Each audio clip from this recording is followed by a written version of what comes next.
ఆ తలంపు సాతాను యొక్క శిరస్సునకు సంబంధించినది. ఆమేన్. సాతాను యొక్క ఎదిరించి చెప్పుకుందాం. సాతాను సర్పమా సర్వకార్యములందు శ్రమలతో కూడిన చావు నీకు, లగను బాధించినప్పుడల్లా రాతలో పడిన శిక్షలు పైబడి నీకు, విఘటించినది భూతాలు కలిగిన దుర్గతి కలుగు నీకు, విజ్ఞప్తి పత్రిక వెల్లడించక ముందే కంపము భీతియు కలుగు నీకు, హింస నీకు, అర్మగెత్తోను యుద్ధము అడగ నీకు, కడతరగని మొట్టి కాయ నీకు, అగ్నిగుండమునంత నిరాశ నీకు.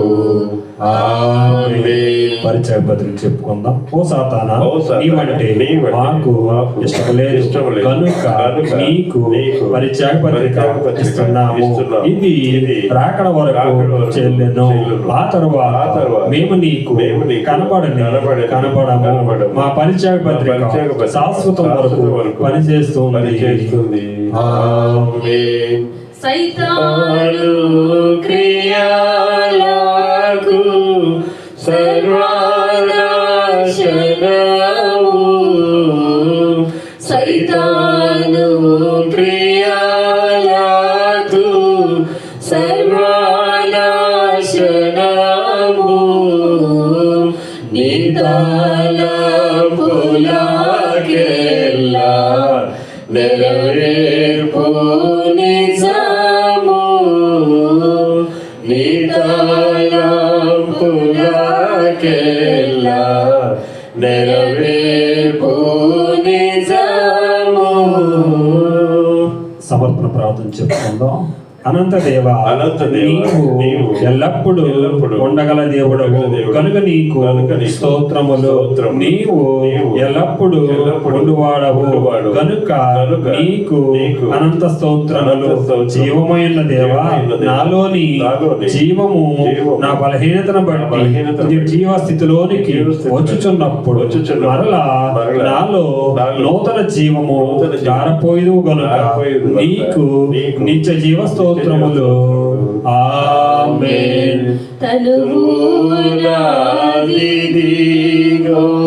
గై కొనుమియో ప్రభువాని పలికి ప్రతిష్ఠింపుమి.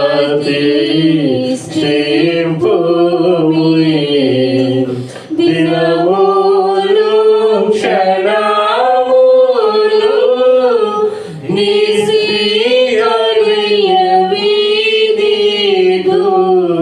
వినుతిం ప్రవహింపజే యను శక్తిని యోమి. తనువులాదిదిగో గై కొనుమియో ప్రభువాని పలికి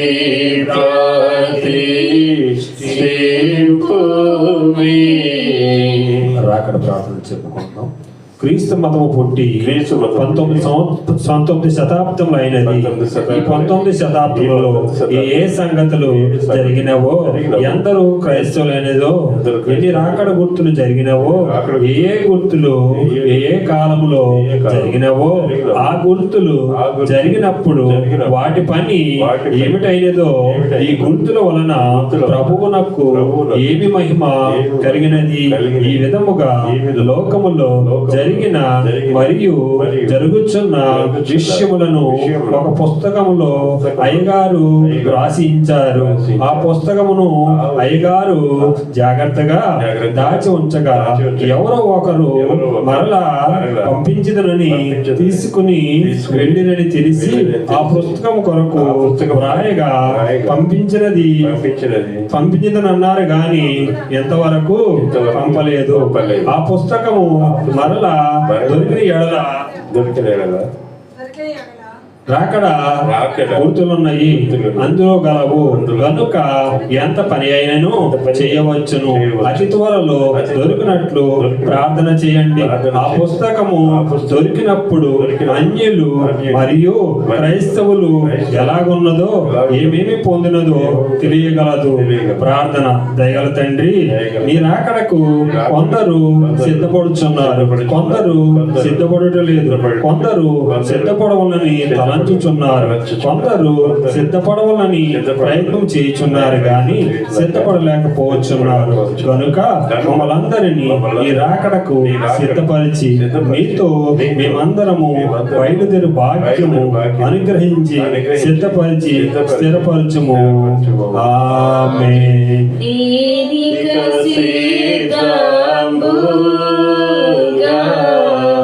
లేనది తెలిసినది తురుకు కాలం పరిశుద్ధాత్మయేనాను గానం పరిశుద్ధాత్మయేనాను కడకు సిద్ధము చేసి కొనును కడకు సిద్ధము చేసి కొనెను త్వరగా రానున్నా యేసు త్వరగా రాము తండ్రి. ప్రకటన గ్రంథంలోని స్థుతులు చెప్పుకుందాం. ప్రకటన 14:7 దేవదూత చేసినది, మీరు దేవునికి భయపడి ఆయనను మహిమపరచుడి, ఆయన తీర్పు తీర్చు గడియవచ్చును కనుక ఆకాశమును భూమిని సముద్రమును జలధారలను కలుగజేసిన వానికి నమస్కారం చేయండి అని గొప్ప స్వరముతో చెప్పెను. ఆమేన్. పరలోకమున కీర్తి దేవానికి ధరణియందున కీర్తి నరుల హృదయములందు కీర్తి పరమదూతలందు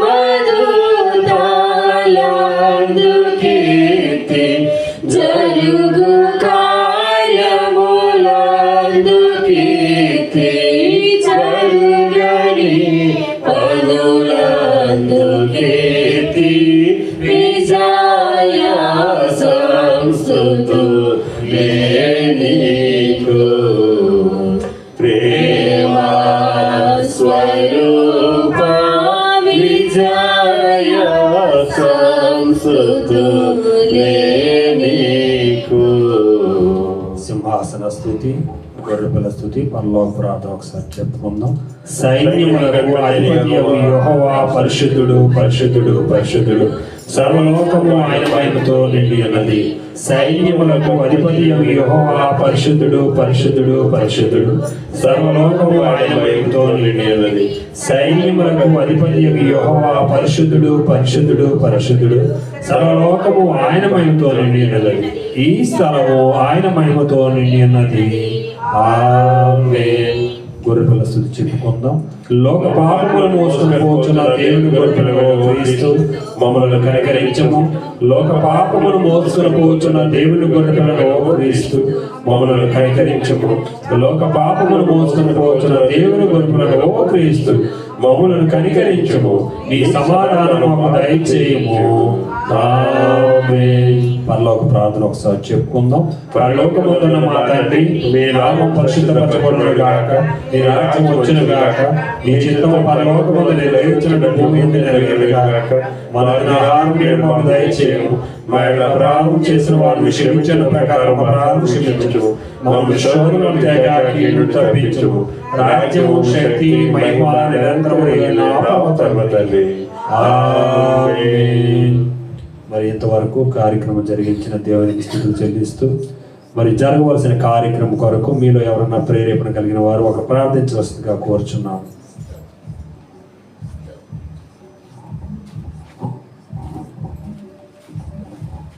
స్తోత్రం నైనా, పరిశుద్ధడానికే వందనాలు, స్తుతులు స్తుతులు స్తుతులు నైనా, స్తుతులకు పాత్రవడానికే మహిమ కలుగును కాక.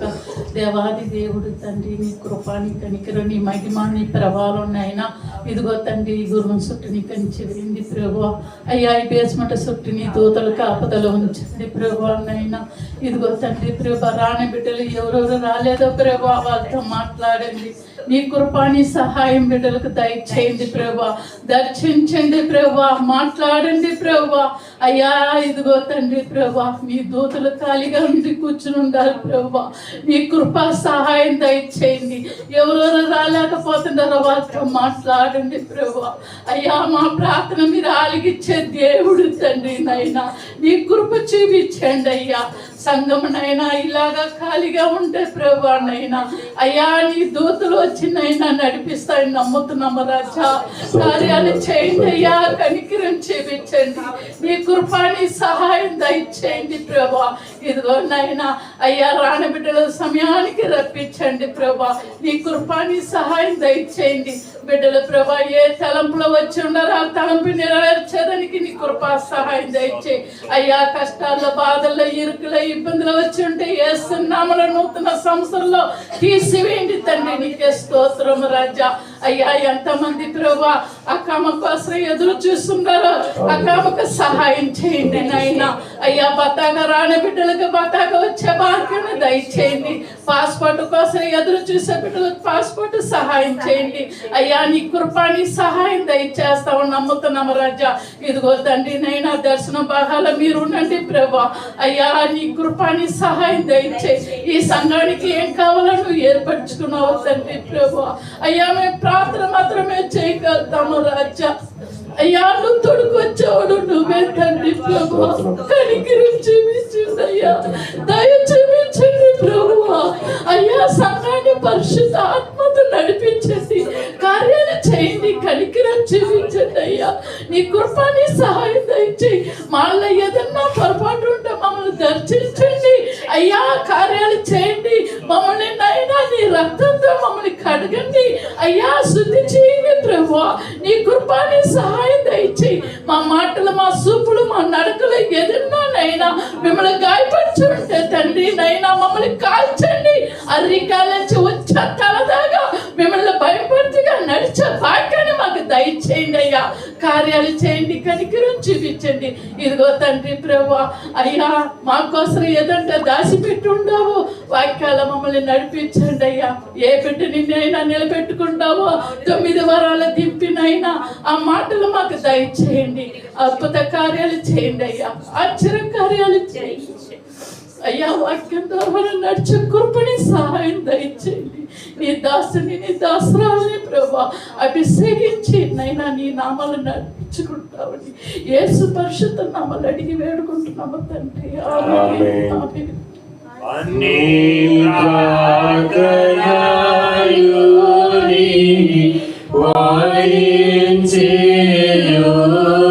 వాయించేయున్నావు, అన్ని ప్రార్థనయుని వాయించేయున్నావు, అన్నిటిలో మహిమ అందుకున్నావు, అన్నిటిలో మహిమ అందుకున్నావు.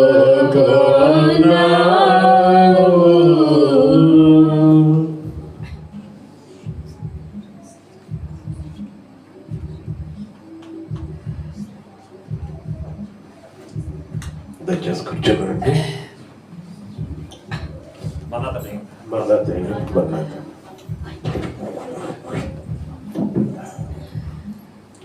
ముఖ్యమైన సమయంలోనికి వచ్చి ఉన్నాం. ప్రత్యేక పాట పాడేవారు అమ్మా లత గారు ముందుకు వచ్చి మరి ప్రత్యేక పాట పాడతారు. తర్వాత వాక్య ధ్యానంలోనికి వెళ్దాం. మరి చిన్న ప్రకటన, మరి నేను ఎయిర్పోర్ట్కి వెళ్ళాలండి. అమ్మా ఒమేగా గారు మరి వస్తున్నారు కనుక మరి ఆయన గౌరవించార్థం మరి ఆయన్ని రిసీవ్ చేసుకోవడానికి ఎయిర్పోర్ట్కి వెళ్తాను. కాకపోతే మరి ఆయన దిగే ఫ్లైట్ ల్యాండ్ అయ్యేటప్పటికే 3 అవుతుంది. ఈలోపు మరి మన కార్యక్రమాలు, మన సంఘ కార్యక్రమాలు అయిపోతాయి కనుక మరి ఈరోజు మనల్ని ఆయన దర్శించరు. రేపటి దినాన శనివారం పర్వాణి ఆరాధనలో మనతో పాటు సమయం గడుపుతారు కనుక ప్రతి ఒక్కరు కూడా మరి అందరినీ ప్రేరేపించండి. ప్రతి ఏరియా నుంచి సపరేట్గా బస్సు ఉంటుందండి. రౌండ్ అబౌట్ బస్సులు ఏం కాదు.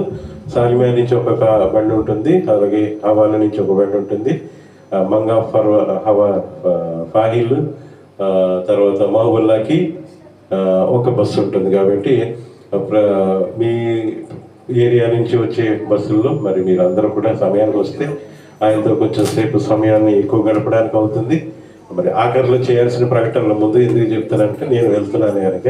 కాబట్టి ఇంకా దాని మధ్యలో ఉన్నారు. ఇది ట్రాన్స్పోర్ట్ ప్రాబ్లం వల్ల మరి ఆ ట్రాన్స్పోర్ట్ ప్రాబ్లమ్స్ లేకుండా మరి రేపటి దినాన్న ప్రతి ఒక్క ఏరియాకి ఒక్కొక్క బస్సు వస్తుంది కనుక, అదే వ్యాన్ వస్తుంది కనుక ప్రతి ఒక్కరు రండి. మరి దేవుణ్ణి మనం పరిచయం. మరి అయ్యగారు ఆదివారం మనకి సాధ్యమైనంత వరకు అందుబాటులో ఉండరు, ఎందుకంటే వారి తమ్ముడి గారి సంఘంలో ఏదో ప్రోగ్రామ్ ఏదో పెట్టుకున్నారు. కాబట్టి ఆదివారం ఆయన అందుబాటులో ఉండరు. మరలా సోమవారం బయలుదేరి ఆయన మరలా ఇక్కడి నుంచి బెహ్రాన్ వెళ్ళిపోతారు. కాబట్టి రేపటి దినాన ఎవరు కూడా మిస్ కావద్దండి. రేపొక దినానికి మరి పర్వానియా సంఘాన్ని హాల్ని మీరే నింపాలి. మరి ప్రతి ఒక్కరు కూడా మరి అక్కడికి వచ్చి దేవుని మహిమార్థమై ఆ కార్యం జరగలాగా ప్రతి ఒక్కరు అక్కడికి సహకరించాలని తెలియజేస్తున్నాం. అందరికీ మరణాత.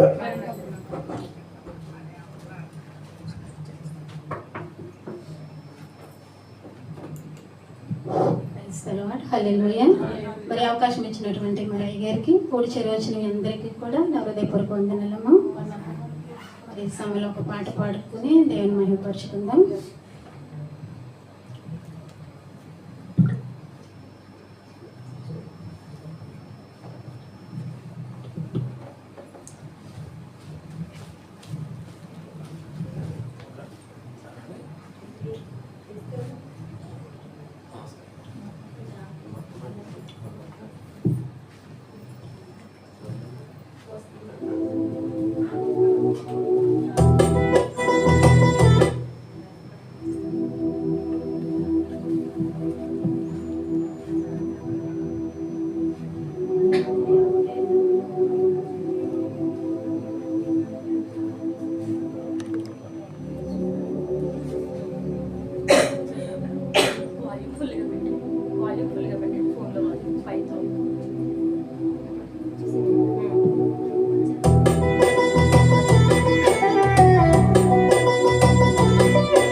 స్తోత్రం. చక్కని పాట పాడించినటువంటి సహోదరి లత గారికి దేవుని సంఘం బట్టి మొదటి మద్దతు తెలియజేస్తున్నాం. ఇంకెవరైనా ఒక చిన్న పాట పాడతారా?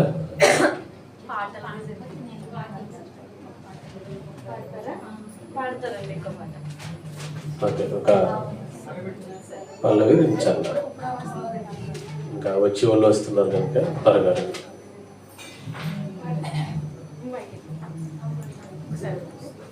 మరినాథ మరినాథ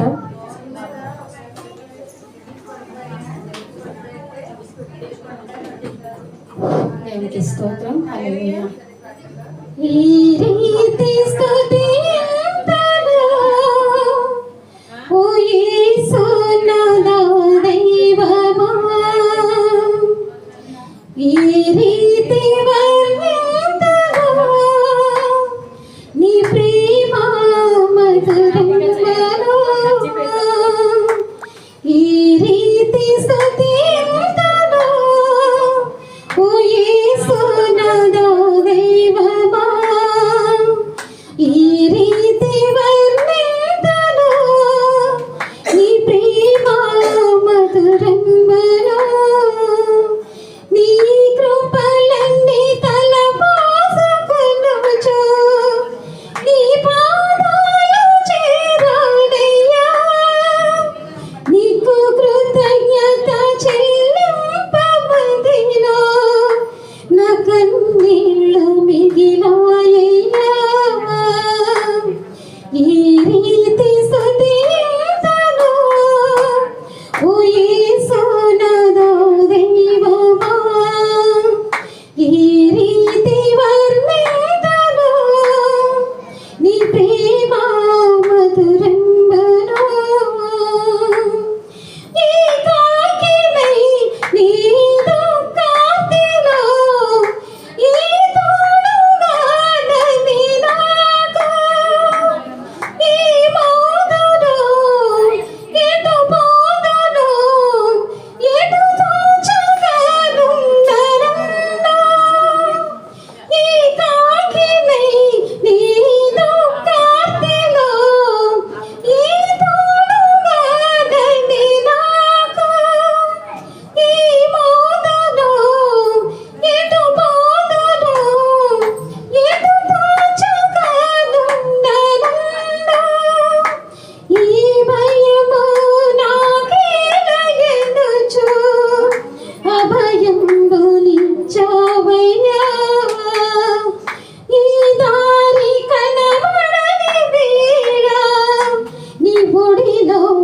దాచావయ్యా, ఈ రీతి స్తుతింతును ఓ యేసునాథా దైవమా, ఈ రీతి వర్ణింతును నీ ప్రేమ మధురంబు. దేవునికి స్తోత్రం. హల్లెలూయా. చక్కని పాటలు పాటించినటువంటి మన సహోదరి లత గారికి సంఘం తరపున మరొక అందరి మద్దతు తెలియజేస్తున్నాను. సమయం అవుతుంది కనుక దేవుని యొక్క వాక్యాన్ని చదువుకుని వాక్య ధ్యానం చేసుకుందాం. నేటి దినం కొరకు ఏర్పాటు చేయబడిన వాక్య పాఠ్య భాగము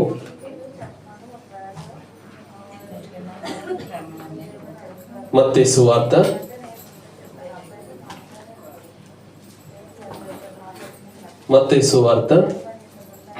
4వ అధ్యాయము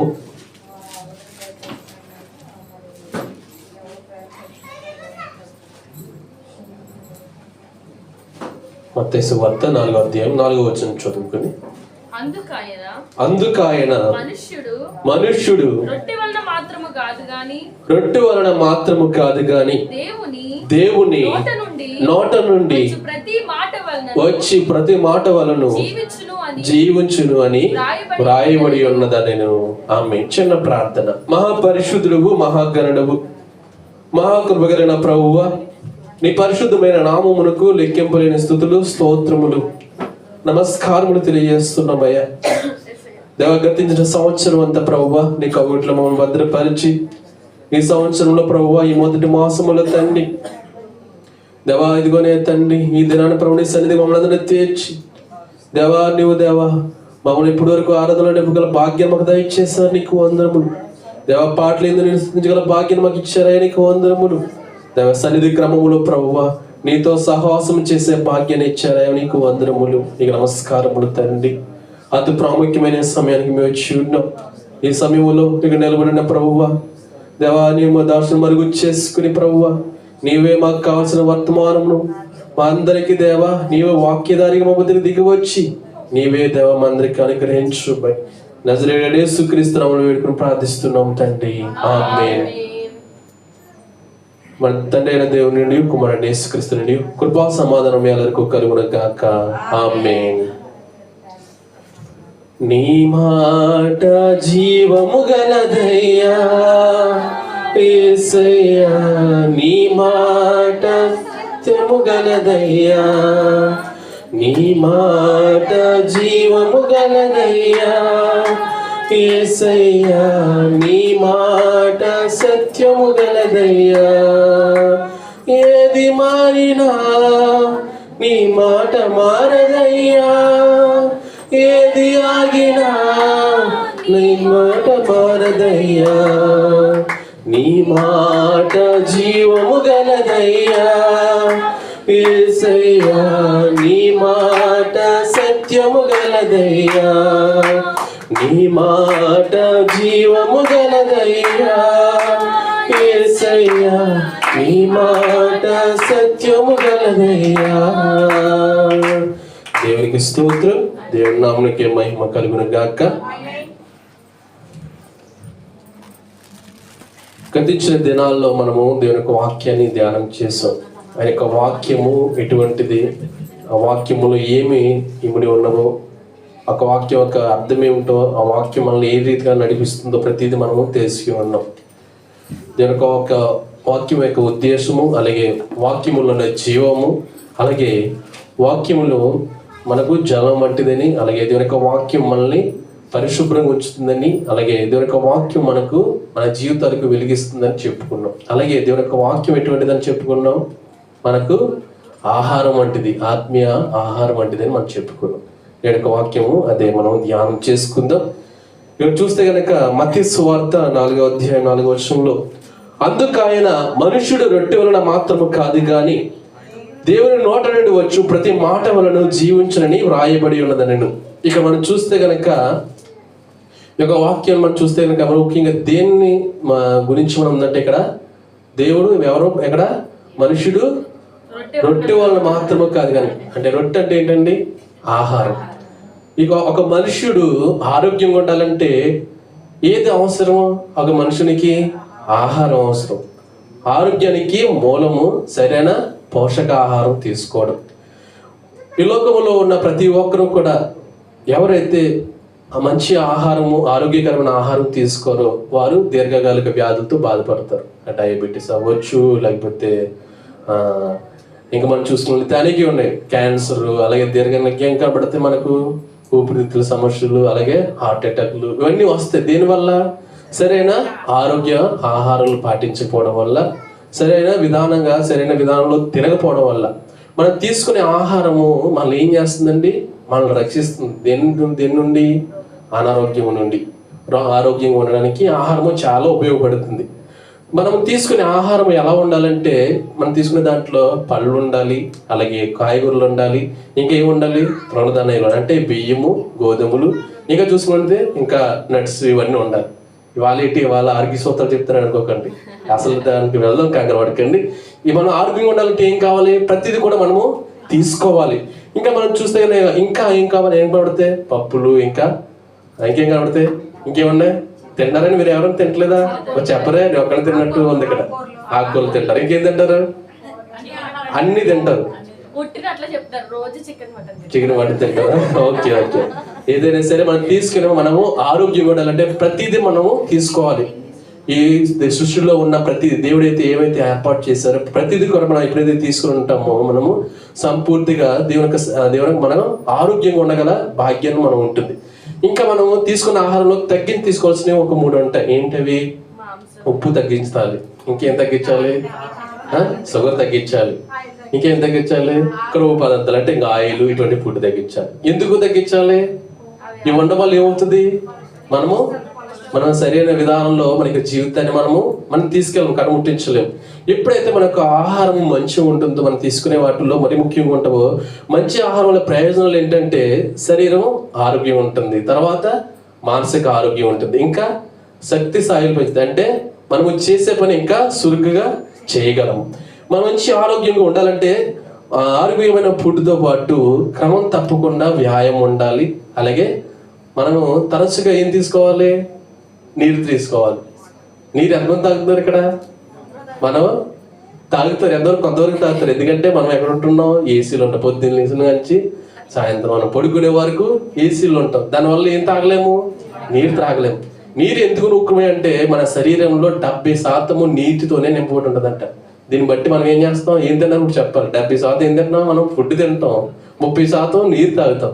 కానీ మనం చేయాల్సిన పని అది కాదు. కానీ మనం ఆరోగ్యంగా ఉండాలంటే మనం తరచుగా నీరు తీసుకోవాలి, తర్వాత ఫుడ్ తీసుకోవాలి. ఇంకా మనం చూస్తే కనుక ఇలా ఒక మనిషి ఆరోగ్యంగా ఉండాలంటే ఆహారం అవసరం, నీరు అవసరం, అలాగే వ్యాయామం అవసరం.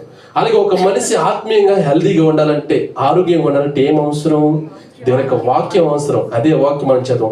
మనుషుడు రొట్టె వలన మాత్రం కాదు, కానీ దేవుని నోట నుండి వచ్చి ప్రతి మాట వలన జీవించుదని వ్రాయబడి ఉన్నదనను. అంటే ఎవరితో మాట్లాడుతున్నారు ఇక్కడ? ఎవరితో మాట్లాడుతున్నారు? యేసుక్రీస్తు ప్రభు ఎవరితో మాట్లాడుతున్నారు?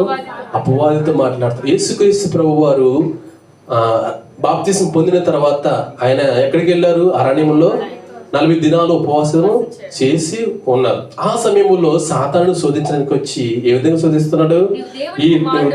నీ దేవుని కుమారుడు అయితే ఈ రాళ్లను రొట్టెలగినట్లు ఆజ్ఞాపించమరిను. అంటే ఈ లోకంలో ఉన్న మన మీదకి శోధనలు ఏ విధంగా వస్తాయంటే అపవాది తెప్పిస్తాడు. అపవాది మన దగ్గరికి వచ్చినప్పుడు ఇక్కడ యేసుక్రీస్తు ప్రభు వారు దేనితో దాన్ని ఎదిరించారు? సాతానుని, దేవుని యొక్క వాక్యాన్ని. అంటే యేసుక్రీస్తు ప్రభు వారు అప్పటికే పాత నిబంధన గ్రంథం అంతా ఆయనకు తెలుసు. ఏమైతే ధర్మశాస్త్రం ఉన్నదో, ఆజ్ఞలు ఉన్నదో ప్రతిదీ కూడా ఆయనకు తెలుసు. ఎక్కడ రాయబడి ఉంది వారు చూస్తే కనుక ద్వితీయోపదేశ కాండము ఒకసారి చూద్దాం. ద్వితీయోపదేశ కాండము 8వ అధ్యాయము 3వ వచనం. ఆహారం వలనే కాక యెహోవా సెలవిచ్చిన ప్రతి మాట వలన నరులు బ్రతుకుదురు నీకు తెలియచేయుటకు ఆయన నిన్ను అణచి నీకు ఆకలి కలుగజేసి నీవే గాని నీ పితరులే గాని ఎన్నడెరుగని మన్నాతో నిన్ను పోషించెను. ఇక్కడ చూస్తే గనక పాత నిబంధన గ్రంథములో మోసే కాలంలో రాయబడిన ఈ మాట ఇక్కడ ఎవరి నోట నుంచి వస్తుంది? ఇప్పుడు యేసుక్రీస్తు ప్రభు వారి నోట నుంచి వస్తుంది. అంటే యేసుక్రీస్తు ప్రభు వారు ప్రతిదీ ఆయన ఎరిగిన వారిగా కనబడుతున్నారు. ఏదైతే ధర్మశాస్త్రం ద్వారా ఆనాడు దేవుడు ఇచ్చారో ప్రతి లేఖనము కూడా ఆయన నోట నుండి వస్తుంది. ఇంకా మనం చూస్తే కనుక ఈ మాట ఎవరి మధ్య మారింది? ఇక్కడ సాతానుకుని యేసుక్రీస్తు ప్రభు వారి మధ్య జరిగిన సంఘటన మనకు కనబడుతుంది. ఆయన సమాధానం చెప్పాడు. ఈ లోకంలో ఉన్న మన మీద కూడా అనేక శోధనలు వస్తాయి. ఈ లోకంలో ఒక మనిషికి సమాధానం చెప్పాలంటే ఏ విధంగా చెప్పొచ్చు? ఒక మాట అతని నోటి నుంచి రాకముందే మనము కొందరు సమాధానం చెప్పేవారు ఉంటారు, కొందరైతే సమాధానం చెప్పలేరు. అప్పుడు ఎందుకు చెప్పలేకపోయినా తర్వాత తెలుసుకుంటారు.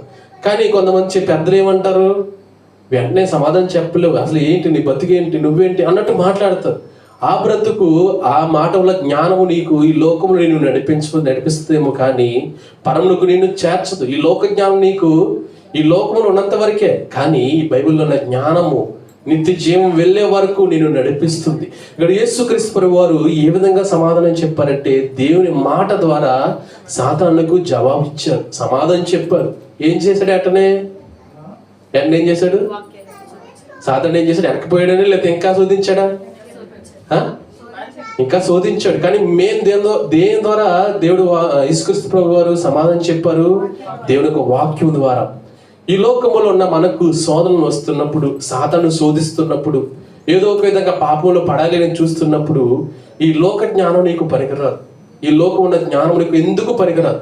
ఎప్పుడైతే దేవుని యొక్క వాక్యాన్ని నువ్వు ఎరిగి ఉంటావో, దేవుని యొక్క వాక్యాన్ని నువ్వు సంపూర్తిగా తెలుసుకుని ఉంటావో, సాధారణ ఏ విధంగా శోధించినా, ఎలా శోధించినా, ఎన్ని శ్రమలు పెట్టినా నువ్వు దేనికి లొంగవు.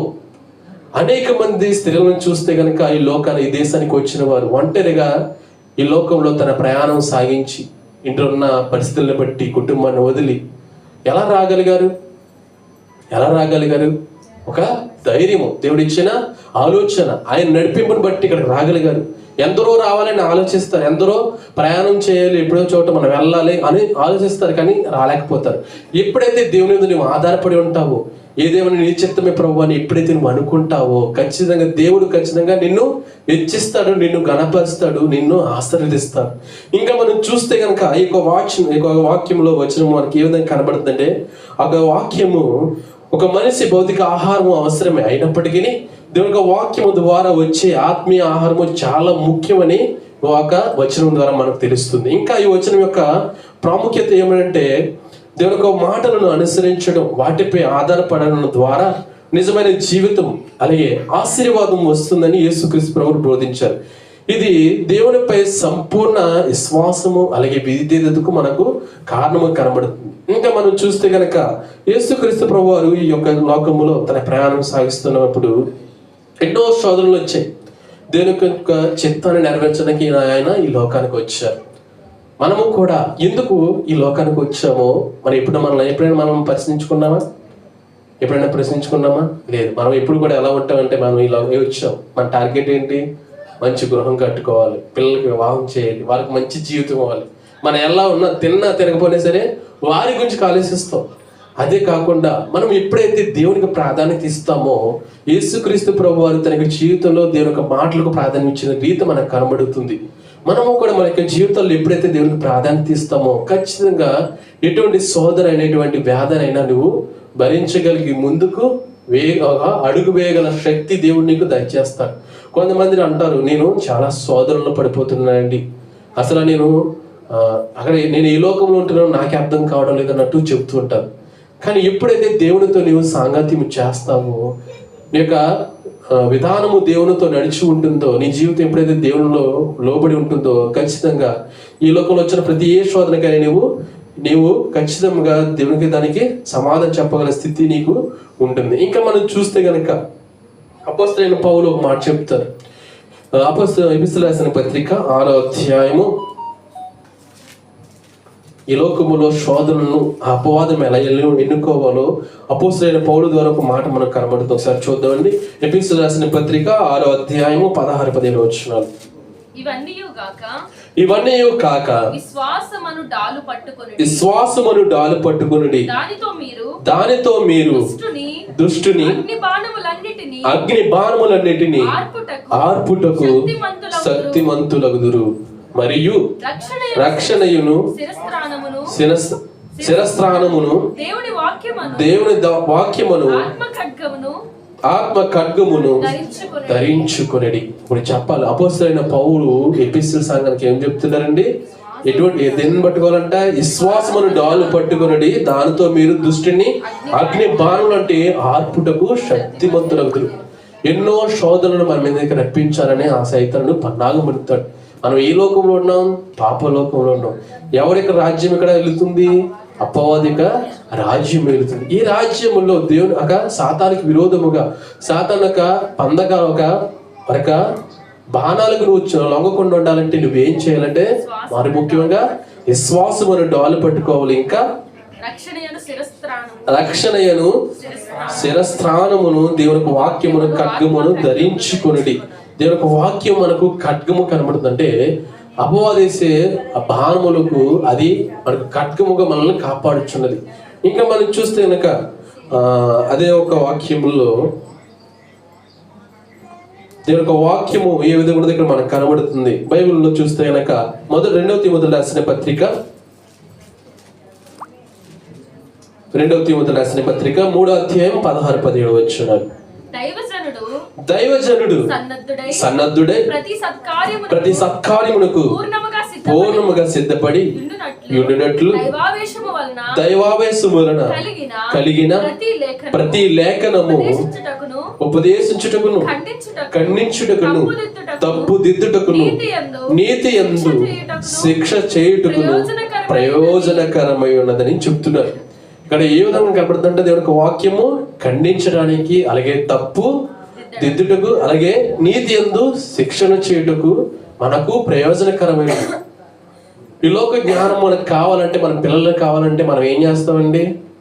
పిల్లల్ని చదివిస్తాం, ఉన్నత స్థానంలో వారిని ఉండేలాగా వారి యొక్క చదువులన్నీ సంపూర్తి చేస్తాం. కానీ లోక జ్ఞానం ఉన్నా సరే దేవుని యొక్క జ్ఞానం లేకపోతే దానివల్ల ఏమైనా ఉపయోగం ఉంటుందంటారా? ఈ లోక జ్ఞానము నీకు ఎంత అవసరమో దానికి రెట్టింపు దేవుని యొక్క వాక్యము అవసరం. ఎందుకంటే ఈ లోకంలో ప్రతి దానికి నీకు సమాధానం దొరుకుతుంది. నువ్వు ఎలా ఉండాలి, ఎలా బ్రతకాలి, ఎలా నీ జీవనం కొనసాగించాలి, ఎలా దేవుని యొక్క రాజ్యం నువ్వు ఎలా చేరాలో, ఎలా ఉంటే ఎలా చేరుతావో కూడా ప్రతిదీ కూడా ఇక్కడ లిఖింపబడి ప్రతిదీ కూడా లేఖనము రాయబడి ఉన్నది. ఎప్పుడైతే ఈ లేఖనము సంపూర్తిగా నువ్వు నేర్చుకుంటామో ప్రతి దాన్ని కూడా నువ్వు ఎదిరించగలవు, ప్రతి దానిలో కూడా ముందడుగు వేయగలవు. దేనికి కూడా భయపడరు. ఇంకా దేవుడు నా జీవితంలో అది చేయలేదు, ఇది చేయలేదు అన్నది కాకుండా, దేవా నా జీవితంలో నీ చిత్తం ఏంటని ఎప్పుడైతే నువ్వు అడుగుతావో ఖచ్చితంగా నీకు కావాల్సిన ప్రతిదీ కూడా ఆయన ఏర్పాటు చేస్తారు. ఎందుకంటే ఇక్కడ ఉన్న ప్రతి ఒక్కరు కూడా, తల్లిదండ్రులు కూడా తన పిల్లల కొరకు ఏం చేస్తారండి? వాళ్ళు అడగకముందే సిద్ధం చేస్తారు. అటువంటిది దేవుడు నీకు నాకు ఏర్పాటు చేయడా? ఎప్పుడైతే దేవా నీ చిత్తం ఏమిటని నువ్వు అడుగుతావో ఖచ్చితంగా నిన్ను హెచ్చిస్తాడు, ఖచ్చితంగా నేను ఇచ్చిస్తాడు. ఆ యొక్క సన్నిధిలో పరిచయం చేయడంలో నువ్వు ముందుండాలి. అని సన్నిధానంలో ఎవరు చెప్పకుండానే ఒకనొక దినాల్లో ఇక్కడ ప్రస్తుతానికి ఇప్పుడు నేను ఎలా ఉన్నానంటే దానికి కారణం ఏంటంటారు? దేవుని యొక్క పరిచర్యలో వాడబడడం ద్వారా దేవుడు నన్ను ఎన్నుకోవడం అనేది జరిగింది. ప్రతి విషయంలో కూడా నా చిన్నతనం నుంచి కూడా దేవుని యొక్క పరిచర్య అంటే నాకు చాలా ఇష్టం. ఎవరు చెప్పకుండా ప్రతిదీ చేస్తుండేవాళ్ళు. ఇంతకు ముందు పాకలు ఉండేవి, తర్వాత ఇంత ముందు ఇలా ఉండేవన్నీ గచ్చులు ఏముండే బరకలు వేసేవారు. తర్వాత వేసేవారు, ముందు తుడిచి తర్వాత బరకలు వేసి చేపలు ఇంకా వేసేవారు. ఆ టైంలో నేను దేవుని యొక్క సన్నిధిలో ఎవరు చెప్పకుండా, మా పాస్టర్ గారు చెప్పకుండానే లేకపోతే మా తల్లిదండ్రులు చెప్పకుండానే నేనే వెళ్ళిపోయి, ఎందుకంటే చర్చ్ స్థలాలు నా దగ్గర ఉండేవి, నేను వెళ్ళిపోయి ఎవరు చెప్పకుండానే శుభ్రం ఇచ్చేసి వారు వచ్చే టైంకి అన్ని పరిచయం ఉంచేవాడిని. అంటే పరిచయం అంటే ఇష్టం. కోవిడ్ దేశం వచ్చినప్పుడు కూడా యేసురత్న దగ్గర నన్ను పిలిచినప్పుడు కూడా నేను చేస్తున్న పని నాకు చాలు అనుకున్నాను. అలా 2-3 సంవత్సరాలు గడిపేశాను దేవుని యొక్క సేవకు పిలిపి వచ్చినప్పుడు. అయినా సరే ఎందుకంటే నాకు పరిచయం అంటే ఇష్టము. కానీ ఎప్పుడైతే దేవుని యొక్క పరిచయం నువ్వు చేస్తావో నీ స్థాయి అది కాదు ఇది అని దేవుడు నువ్వు పిలుస్తాడు. పిలిచిన వెంటనే నువ్వు ఏం చేయాలి? నువ్వు లోబడాలి. లోబడకపోతే దాని ద్వారా ఏమవుతుంది? యోనా లోబడలేదు, ఏమైంది? లోబడేలా చేశాడే దేవుడు, చేస్తాడు. దేవుడు నీకు శ్రమలు రప్పిస్తాడు. దేవుడే రప్పిస్తాడు. యోబు జీవితం ఎలా అయితే శ్రమలు వచ్చాయో ఖచ్చితంగా ఎప్పుడైతే నువ్వు లోబడవో దేవుని యొక్క పరిచయంలో వాడబడుతున్న కొన్నిసార్లు మనం ఎవరైనా ముందుకు రామ్మ దేవునికి మాటలు చెప్పు, లేకపోతే సాక్ష్యం చెప్పు, పాటలు పాడని ముందుకు పిలుస్తుంటారు. చిట్టక్క రావచ్చు, అయ్యగారు రావచ్చు, ఎవరైతే పరిచయం ఉన్నో వారు పిలుస్తుంటారు. మనం ఏం చేయాలి? మనం వెనకాల వేయకూడదు. దేవుడిచ్చిన అవకాశం అని, దేవుడిచ్చిన మాట అని మనం ముందుకు రావాలి. మనుషులు బట్టి కాదని దేవుని బట్టి ఎప్పుడైతే నువ్వు ముందుకు వస్తావో ఖచ్చితంగా నువ్వు హెచ్చింపబడతావు. ఖచ్చితంగా నీ జీవితం హెచ్చింపబడతావు, నీ జీవితంలో ఆశీర్వాదం పడతావు.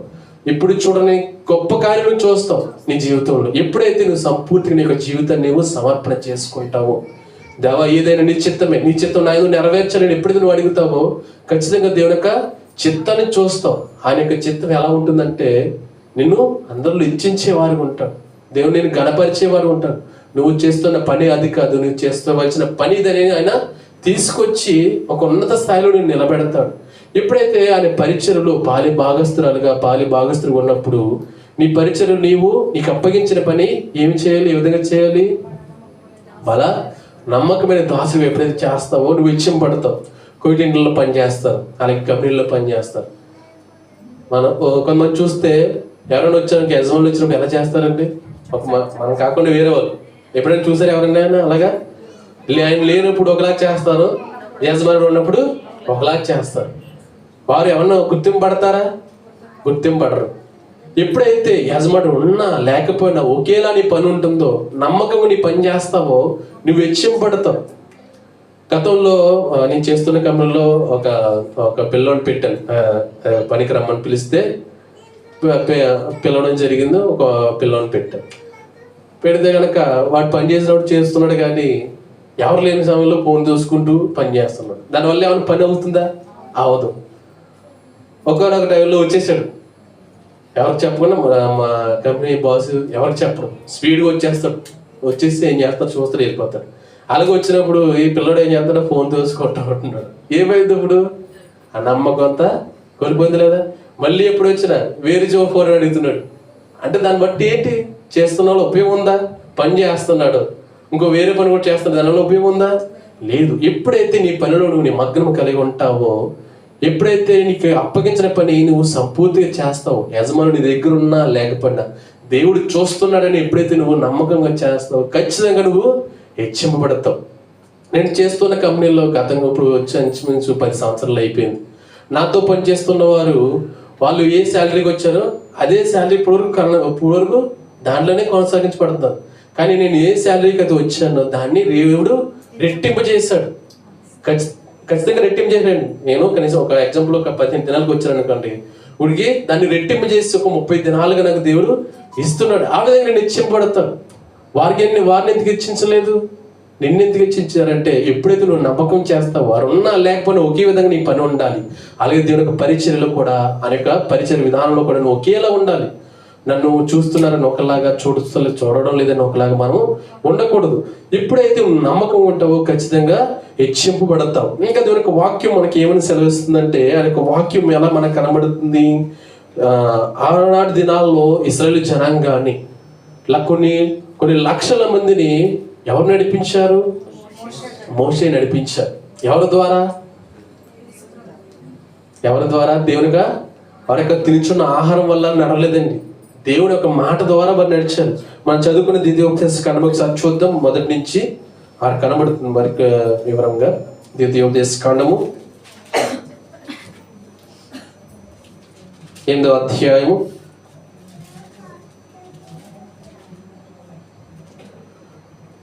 1 నుంచి. మీరు బ్రతికి అభివృద్ధి నుండి యెహోవా నీ పితరులతో ప్రయాణం చేసిన దేశంలోకి పోయి దానిని స్వాధీనపరుచుకున్నట్లు నేను నీకు ఆజ్ఞాపించిన ఆజ్ఞలను నేను అనుసరించి నడుచుకునవలెను. మరియు నీవు ఆయన ఆజ్ఞలు గైకొందువో లేదో నిన్ను శోధించి నీ హృదయంలో ఉన్నది తెలుసుకున్నటకు నిన్ను అనంచు నిమిత్తము అరణ్యములో ఈ 40 సంవత్సరములు నీ దేవుడైన యెహోవా నిన్ను నడిపించిన మార్గమంతటిని జ్ఞాపకము చేసుకునము. ఆహారం వలనే గాక యెహోవా సెలవిచ్చిన ప్రతి మాట వలన నరులు బ్రతుకుదరని నీకు తెలిసేటకు ఆయన నిన్ను అణచి నీకు ఆకలి కలుగజేసి నీవే గాని నీ పితరులే గాని ఎన్నడెరుగని మన్నాతో నిన్ను పోషించెను. ఈ 40 సంవత్సరములు నీవు వేసుకున్న బట్టలు పాతీరలేదు, నీ కాలు వాయలేదు. ఏంటంట? 40 సంవత్సరాల్లో వాళ్ళు వేసుకున్న బట్టలు వాయలేదంట. మనం వేసుకున్న వస్త్రాలు సాయంత్రం ఎదురుకి ఏమవుతుంది? కంపు కొట్టవా? మీరు స్ప్రేలు కొట్టుకోపోతే, లేకపోతే ఏమన్నా చెట్లు వాడకపోతే ఏమవుతుంది? కంపు కొడుతుంది. కానీ ఇక్కడ 40 సంవత్సరాలు వాళ్ళు ఎలా బ్రతికారు? వాళ్ళు బట్టలు మాయలేదంట, వాళ్ళు కాళ్ళు వాపలేదు. మనం కొందరు నడవాలంటే మనకు ఆయాసం వచ్చేస్తుంది, ఒకరు 4 మెట్లు ఎక్కాలంటే ఆవేశం వచ్చేస్తుంది. కానీ ఇక్కడ 40 సంవత్సరాలు ఎలా బ్రతికారంటారు? వాళ్ళు ఎలా బ్రతికారు? దీని యొక్క మాట ద్వారా. అప్పటి వరకు వారికున్న బలము కొద్ది వారు నడిచారు అనుకున్నారు. కానీ వారి బలము కొద్ది కాదు, నా వల్ల, నా మాట వల్ల నువ్వు బ్రతికావని నిరూపించడానికి ఆయనని ఎక్కడ నడిపించాడు? దేవుడు అరణ్యంలో నడిపించాడు. అంటే శోధనల గుండా వారు నడిపించాడు లక్షల మందిని. అలాగే నిన్ను నన్ను కూడా శోధనల గుండా నడిపిస్తాడు. ఆనాడు యోబు జీవితంలో ఏ విధంగా శోధన వచ్చిందో నీ జీవితంలో రావచ్చు. ఒకవేళ సాధన అవ్వచ్చు. ఒకవేళ దేవుడే నీ యొక్క జీవితాన్ని పరీక్షించడానికి నీ జీవితంలో పరీక్ష పెట్టుండొచ్చు, మనకు తెలియదు. కానీ నీవు ఏ విధంగా ఉండాలి? దేవా, ఏది జీవితం నువ్వు ఇచ్చిందే, ఏదైనా నీ ఇష్టమని ఎప్పుడైతే నువ్వు సమర్పణ కలిగి నువ్వు ప్రార్థన చేస్తావో ఖచ్చితంగా నీకు వచ్చిన శోధన, మన దేశంలో మాట అంటారు, శోధన రానే వచ్చావు, తెచ్చిందేదో ఇచ్చేసి వెళ్ళిపో. ఆ విధంగా ఉండాలి మన యొక్క భక్తి జీవితం. ఆ విధంగా ఉండాలి. ఎప్పుడైతే ఆ విధంగా ఉంటుందో ఖచ్చితంగా నేను ఖచ్చితంగా మనం హెచ్చింపబడతాం. ఇంకా మనం చూస్తే కనుక ఈ సంవత్సరం మనం చేయవలసిన పనులు ఏంటో మనం చెప్పాం. ఏమేమి చెప్పాను? 3 పనులు చెప్పాను. ఏం చెప్పాను గుర్తుందండి మీకు? గతంలో కాపాడిన దేవుడు, గతకాలం అంతా కాపాడిన దేవుని మనము స్తుతిస్తూ, ఆయనకి కృతజ్ఞత స్తుతులు చెల్లిస్తూ మన యొక్క జీవితాన్ని తీర్మానం చేసుకుని సమర్పణ కలిగి మనము జీవించాలి.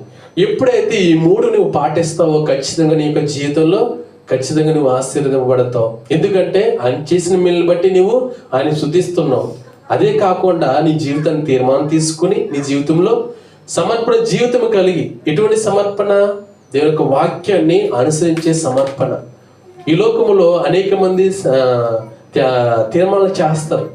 ఎప్పుడు తీర్మానం చేస్తారు? మనం ముఖ్యంగా పెళ్లి సమయంలో చేస్తారు. ఏ విధంగా చేస్తారు చెప్పాలి. ఇద్దరు ప్రమాణం చేసుకుంటారు. కానీ ఆ ప్రమాణం ఎప్పటి వరకు ఉంటుంది? ఆ రోజు వరకే కాదండి. మన జీవితం, మన ప్రయాణం ఆగే వరకు ఆ తీర్మానం, ఏ తీర్మానం తీసుకున్నావు, ఏ ప్రామిస్ అయితే నువ్వు చేస్తావో, నీ భర్తకు, నీ భార్యకు ఏ ప్రామిస్ అయితే చేస్తావో, నువ్వు ఖచ్చితంగా దాన్ని అనుసరించి వెళ్ళాలి. దాన్ని నువ్వు సంపూర్తి చేయాలి, దాన్ని నువ్వు కంప్లీట్ చేయాలి. కానీ ఈ యొక్క దినాల్లో చూస్తే కనుక భార్య భర్తలని వారికి జీవితంలో కనబడట్లేదు. ఏదైనా చిన్న గొడవ వస్తే చాలు వెళ్ళిపోతున్నారు. ఎక్కడికి? అమ్మగారింటికి. ఇక్కడి నుంచి వెళ్ళలేదులేండి. ఇక్కడి నుంచి వెళ్ళాలంటే డబ్బులు ఖర్చు పెట్టాలి. ఏదైనా సరే ఇక్కడ ఉండాలి కనుక ఏదైనా సరే మనం ఏదైతే తీర్మానం తీసుకున్నామో ఖచ్చితంగా ఆ తీర్మానం గుండా నీవు నేనైతే ఖచ్చితంగా దాని యొక్క ప్రతిఫలము మనం చూడగలము. యోబు గారు చూశారు. ఆయన యొక్క జీవితంలో ఉన్న ప్రతిదీ కోల్పోయాడు. ఏం కోల్పోయాడు? ఆస్తి కోల్పోయాడు, పిల్లలు కోల్పోయాడు, ఇంకా మొత్తం ఏదైతే సంపాదించాడో ప్రతిదీ కూడా జీరో అయిపోయింది. కానీ ఒకటి మాత్రం ఉంచారు. ఎవరు ఉంచారు? తన భార్య ఉంచారు. ఎందుకు? ఆయన శోధించడానికి. మరి ఎవరు ఉండాలి కదా శోధించడానికి. ఆయన భార్య ఉంచితే ఆమె ఏం చేస్తుంది? నువ్వు దేవుని దూషించి ఏం చేయాలంట? మరణం పొందాలంట. ఆయనకు తెలీదా ఆయన బ్రతుకు ఎలా ఉందో? ఆయనకు తెలీదా? ఎలా బ్రతికాడో ఆయనకు తెలీదా? దేనికి ఉండేళ్ళాడు ఆయనకు తెలీదా? తెలుసు. ఏమన్నాడు? నువ్వు మూర్ఖురాలు మాట్లాడినట్టు నువ్వు మాట్లాడకు, సమాధానం చెప్పాడు. మనం కూడా అదే విధంగా సమాధానం చెప్పాలి. కొన్ని మార్లు మన యొక్క జీవితాల్లో మీ భర్తలు అవ్వచ్చు, మీ భార్యలో అవ్వచ్చు, మిమ్మల్ని శోధిస్తారు. ఎందుకు నీ బ్రతుకు, ఇంకా నీలో సమాధానం లేదు, నీలో వృద్ధి లేదు, నువ్వు ఎందుకు బ్రతకడం అన్నట్టు శోధిస్తారు. ఒకవేళ నీ భర్త శోధించకపోయినా, నీ భార్య శోధించకపోయినా సాతాను ఖచ్చితంగా నీలో ఆలోచన పుట్టింపుతాడు. ఎందుకంటే నీకు అనవసరం, నువ్వు ఇంత పెడుతున్నావు, నీ కుటుంబానికి ఇంత చేస్తావు, నీ కుటుంబం నేను గుర్తించడం లేదు, ఇటువంటి ఆలోచనలు వస్తున్నాయి రావట్లేదండి? వచ్చాయా ఒకసారైనా? రాకుండా ఉండదు, ఖచ్చితంగా వస్తాయి. వచ్చినప్పుడు నువ్వేం చేయాలి? దేవుని యొక్క వాక్యాన్ని నువ్వు గుర్తు చేసుకోవాలి. ఆయన మాటల్ని హృదయంలో ఉంచాలి. ఎప్పుడైతే దేవుని యొక్క వాక్యం ద్వారా నీ యొక్క జీవితము ముందుకు వెళుతుందో ఖచ్చితంగా ఆ వాక్యంలో దాగున్న ప్రతి శక్తిని నువ్వు పొందగలవు, ప్రతి ఒక్క బలము నువ్వు పొందగలవు. ఆయన ఈ లోకంలో మనం ఈ విధంగా నడుస్తున్నామంటే ఎవరి కారణం? ఒంటరిగా వచ్చిన మనము, ఎవరి సహాయం లేకుండా అనేక మంది వచ్చారు ఈ దేశానికి, వచ్చి పని చేసుకోగలుగుతున్నారు. ఎలా చేస్తున్నారు పని? దేవుని మీద ఆధారపడడం వల్ల. ఎవరైతే దేవుని మీద ఆధారపడ్డారో వారి యొక్క జీవితం వర్ధిల్లింది. వారు ఆ జీవితంలో ఉండడమే కాకుండా వారి కుటుంబం ఇంకా ఉన్నత స్థాయిలో ఎగిలింది. కానీ కొంతమంది ఉండగొద్ది ఏమవుతుందండి? ఉండగొద్ది ఏమవుతుంది? బలహీన పడిపోతుంటారు. కానీ మనము బలహీన పడకూడదు.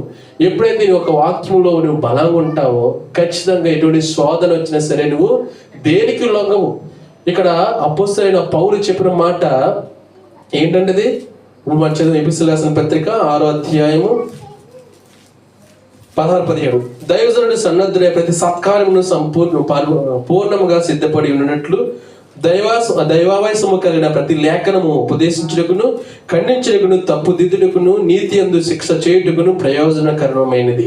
ఇంకా మనం చూస్తే గనక 2వ పేతురు గ్రంథము, 2వ అపొస్తలుడైన పేతురు 2వ పేతురు 1వ అధ్యాయం 7వ వచనం. ఏలయనగా ప్రవచనం ఎప్పుడు మనుషుని ఇచ్చనుని బట్టి కలగలేదు, కానీ మనుషులు పరిశుద్ధాత్మ వల్ల ప్రేరేపబడిన వారే దేవుని మూలంగా పలికిరి.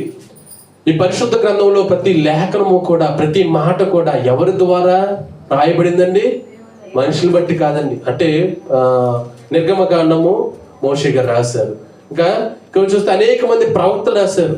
వీళ్ళందరూ దేని వారు రాశారు? వారికి జ్ఞానం కాదట. ఎవరు? దైవవశము కలిగిన ఆ పరిశుద్ధాత్మ శక్తి వల్ల, ప్రేరేపణ వల్ల వారిని రాయడానికి దేవుడే వారిని వాడుకున్న రీతి మనకు కనబడుతుంది. కనుక ఎవరైతే దేవునికి వాక్యాన్ని విత్తుతుంటారో, ఎవరైతే దేవునికి వాక్యాన్ని లొంగి నీ యొక్క జీవితాన్ని నువ్వు ముందుకు తీసుకుని వెళ్తావో ఖచ్చితంగా నీ జీవితంలో గొప్ప మేలును మనము చూడగలము. ఎప్పుడైతే ఇలా దేవుని ఒక వాక్యం బట్టి నీ జీవితం నా జీవితం వెళుతుందో ఖచ్చితంగా మనము ఎటువంటి శోధన వచ్చినా సరే దేనికి కూడా లొంగము. కనుక నేటి దినం ఆయన సన్నిధికి వచ్చిన మనం అందరం కూడా ఈ సంవత్సరములో ఆయన మేలు తలంచుకుని ఆయన కృతజ్ఞత చెల్లిస్తూ తీర్మానము కలిగి, సమర్పణ కలిగి దేవుని యొక్క వాక్యంలో దాగిన ప్రతి సత్యాన్ని తెలుసుకుని ఆ యొక్క వాక్యం మనల్ని నడిపిస్తుంది, మనకు శక్తినిస్తుంది, మనకు ఆదరణ ఇస్తుంది. ఈ లోకంలో తీసుకునే ఆహారం నీకు ఎలాగైతే నీకు ఆరోగ్యంగా ఉండడానికి ఉపయోగపడుతుందో, భౌతికంగా అలాగే మానసికంగా ఎలాగైతే నీకు ఉపయోగపడుతుందో, దేవుని యొక్క వాక్యం అదే విధంగా మనకు ఉపయోగపడుతుంది. కనుక ఈ యొక్క వాక్యాన్ని ఇప్పుడు కూడా అలక్ష్యము చేయకుండా లక్ష్యము చేసి ప్రతి దినము నువ్వు వ్యాయామం ఎలాగైతే ప్రతిదినం చేస్తావో, ఎలాగైతే నడుస్తుంటావో, దేవుని యొక్క వాక్యము కూడా అదే విధంగా ప్రతి దినము క్రమం తప్పకుండా దేవుని యొక్క వాక్యాన్ని చదివి దానిలో దాగి ఉన్న సత్యాన్ని నువ్వు తెలుసుకుంటే కనుక ఖచ్చితంగా దేవుడు నీ కొరకు నా కొరకు ఏర్పాటు చేయబడిన ఆ నిత్య జీవానికి వెళ్ళగలే భాగ్యాన్ని దేవుడు నీకు అనుగ్రహిస్తాడు. ఎందుకంటే ఒక మాట తీసుకున్నప్పుడు ఒకసారి చదివినప్పుడు ఒకలాగా అర్థమవుతుంది, అదే మాట రెండోసారి చదివినప్పుడు మరో విధంగా నీకు అర్థమవుతుంది. అలాగే అదే వచ్చిన మూడోసారి చదివినప్పుడు మరో విధంగా దేవుడు నీతో మాట్లాడతాడు. కనుక దేవుని యొక్క వాక్యాన్ని ఎప్పుడైతే ధ్యానము చేసి నీ ప్రయాణము మొదలు పెడతావో ఖచ్చితంగా నీ జీవితంలో గొప్ప మేలు చూడగల భాగ్యాన్ని దేవాదేవుడు మేలకు దయచేయును గాక. ఆమేన్. చిన్న ప్రార్థన. మహాపరిశుద్ధుడు, మహాగణుడు, మహాకృప కలిగిన ప్రభువా, నీ పరిశుద్ధమైన నామమునకు లెక్కింపలేని స్తుతులు, స్తోత్రములు, నమస్కారం తెలియజేస్తున్నామయ్యా. ఈ లోకముల ప్రభువా, ఒక మనిషి ప్రభువా బ్రతకాలంటే ఈ ఆహారము, భౌతికంగా లభించే ఆహారము ఎంత ముఖ్యమో, అలాగే తండ్రి మరింత ముఖ్యముగా నీ యొక్క వాక్యమని తెలియజేస్తావయ్యా. నీకు వందనములు. నీ వాక్యాన్ని బట్టి ప్రభువా మా జీవితాన్ని ముందుకు కొనసాగించగల భాగ్యాన్ని దయచేయండి. దేవుని రాక వచ్చే వరకు ప్రతి దినము నీ లేఖనం ద్వారా మా యొక్క జీవితాన్ని ప్రయాణము కొనసాగించడానికి దేవా మీరే దేవ మాకు శక్తిని అనుగ్రహించు వేడుకుంటున్నామయ్యా. వచ్చిన ప్రతి ఒక్కరికి దేవా నీ వాక్యము ద్వారా వారితో మాట్లాడే విధానం బట్టి వందనములు. ఎంతోడైన వాక్యము సాయంత్రం దేవా మధ్య కొరకు పోకుండా తండ్రి దేవ మన హృదయాలు ఫలింపు చేసుకున్న భాగ్యాన్ని అందరికి దయచేయమని నజరేయుడైన యేసుక్రీస్తు నామములో వేడుకొని ప్రార్థిస్తున్నాం తండ్రి. ఆమేన్. అందరికీ మరణాత.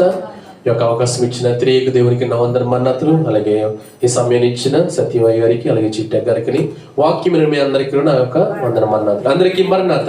అందులో లేచి నిలబడినైతే సంఘ కానుకల సేకరణ జరిగించుకుందాం. ఎవరైనా ప్రత్యేక పాట పాడాలని ఆసక్తి గురించి ముందుకు వచ్చినట్లయితే వారికి ఒక సమయాన్ని ఇస్తాం.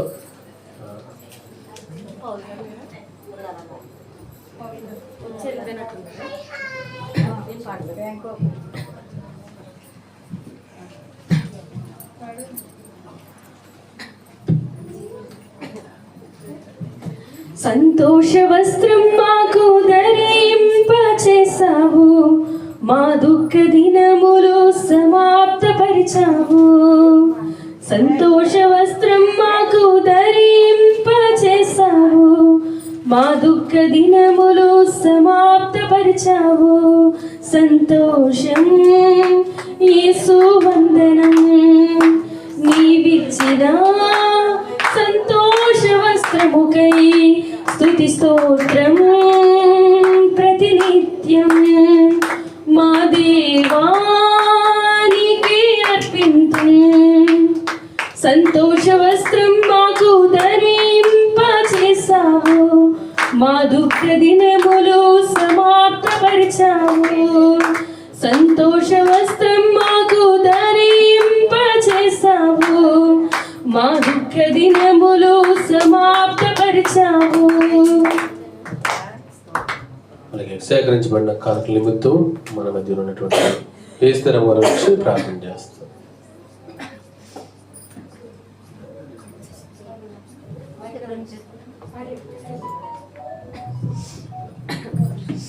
దేవుని స్తోత్రాలు. మహాపరిశుద్ధుడా, మహోన్నతుడానికి స్తోత్రము స్తుతులు చెల్లిస్తున్నాను ప్రభా. అయినా మరి తండ్రి ఆయన శుక్రవారం నుంచి శుక్రవారం దినమందు ప్రభా మమ్మల్ని కాచి కాపాడని సజీవ రకాలు భద్రపరుచుకున్నాం. దేవానికి వందనములు స్తోత్రములు తండ్రి. ఇప్పుడు వారికి తండ్రి మరి ఆయన మాకు మంచి వాక్యం పంచుకుని దేవానికి వందనములు. అలాగే ప్రభా మరి ఎత్తబడిన కానుకలు ప్రభా ఈ సేవాన్ని నేను వాడుపడతా సహాయం దయచేయండి ప్రభా. గొప్పలు చెప్పిన ప్రతి బిడ్డని కూడా దీవించండి, ఆశ్రయించండి తండ్రి. నీకు స్తోత్రములు. అలాగే ప్రభా మీ కృప మీ కాపుదల అందరూ ఫలించిందండి, సహాయం దయచేయమని ఈ కానుకలైనా దీవించి ఆశ్రయించి మీ కోసం ప్రార్థన అర్చన చేర్చుకోమని యేసు నామములో అడిగి వేడుకుంటున్నాం తండ్రి. ఆమేన్.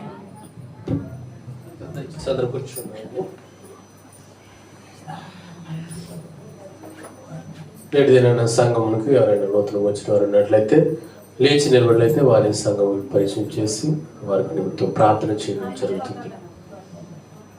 ఎవరు లేనట్లయితే ముందుకు వెళ్దాం.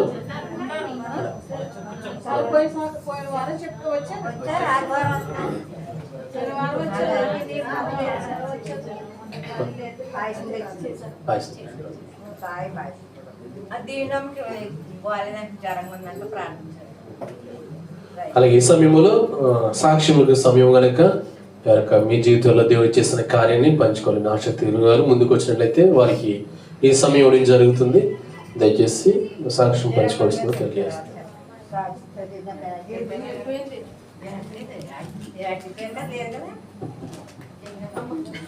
దేవుడికి స్తోత్రం. నిజంగానే దేవుడు ఎంత గొప్ప దేవుడు అండి. నా గురించి మీకు అందరికి చెప్పి ఉన్నాను, మా ప్లాట్ గురించి చెప్పిన్నాను కదా. ప్లాట్లో 9 నెలలు కట్టాలన్నాడు. నిన్న దినం వచ్చి నేను పోయిన నెల 2 నెలలు బాడీకి కట్టి ఉన్నాను. మళ్ళీ వచ్చి ఈ నెల 2 నెలలు బాడీ కట్టాలన్నాడు. నేను చెప్పిన ఎందుకు కట్టాలా, పోయిన నెల కట్టాను కదంటే పేపర్లంతా ఉంది కదా అన్నాడు. పేపర్లంతా ఉంటే అదంతా సరి చెయ్యి, మళ్ళీ నేను కట్టానని చెప్పాను. దేవుడు స్తోత్రం. ఇప్పుడు 6 నెలలు కట్టాలన్నాడు. దేవుడికి మహిమ. అంటే 8 నెలల నుంచి 9 నెలలు కట్టాలన్నాడు. ఇప్పుడు ఎవరంటే 6 నెలలు కట్టాలన్నాడు. రేపటి దిన ఎవరంటే నేను భాస్కర్ పోయి మాట్లాడాలా, నేను పోయి మాట్లాడాలనుకుంటున్నాము. అదంతా క్లియర్ చేసిన తర్వాత నేను మా ప్లాట్కి 75 దినాలు ఎక్కించినాడు. నేను చెప్పిన అది క్లియర్ అవని మళ్ళీ నేను సంతకం పెడతాను. నేను పేపర్ కూడా ఎత్తుకొచ్చాడు. అంతకుముందు పేపర్ అడిగితే ఇయ్యలేదు. ఈకును ఉంటే మళ్ళీ ఇది అది 2 కట్టాలంటే మన వల్ల కాదు, అక్కడ వచ్చేది ఎంత ఉంది అని నేను చెప్పిన సంతకం నేను పెట్టను, ముందు అది క్లియర్ అయిన తర్వాత నేను సంతకం పెడతాను అని చెప్పిన. సరే రేపటి దిన రమ్మని చెప్పు, అన్ని క్లియర్ చేస్తాము అన్నాడు. ఒకవేళ చేసేవారు మీరు అందరూ కూడా ప్రార్థన చేయండి. నేను దేవుణ్ణి ఒకటే అడగతా, ప్రభు నాకంటే చదువు రాదు, జ్ఞానం లేదని, నువ్వు జ్ఞానం ఇచ్చి ఏదన్నా ఎవరికన్నా బాకీ ఉంటే నాకు తెలిపించు, వాళ్ళకి ఇచ్చేస్తాను. లేదనుకుంటే ఎవరికైనా వాళ్ళు నాకు మోసం చేస్తే ఏదన్నా ఒక పేపర్లో నేను ఏదైనా పొరపాటు చేసి ఉంటే అది జ్ఞాపకం చేయి ప్రభు అని చెప్పి ప్రార్థన చేసుకున్నా. దేవుడు నాకు ఏంటంటే అంతకుముందు నేను మా ఆర్ఎస్ఓ భార్యతో నేను 200 ఇచ్చాను, ఆ పేపర్ ఇవ్వలేదు, అది జ్ఞాపకం చేస్తాడు.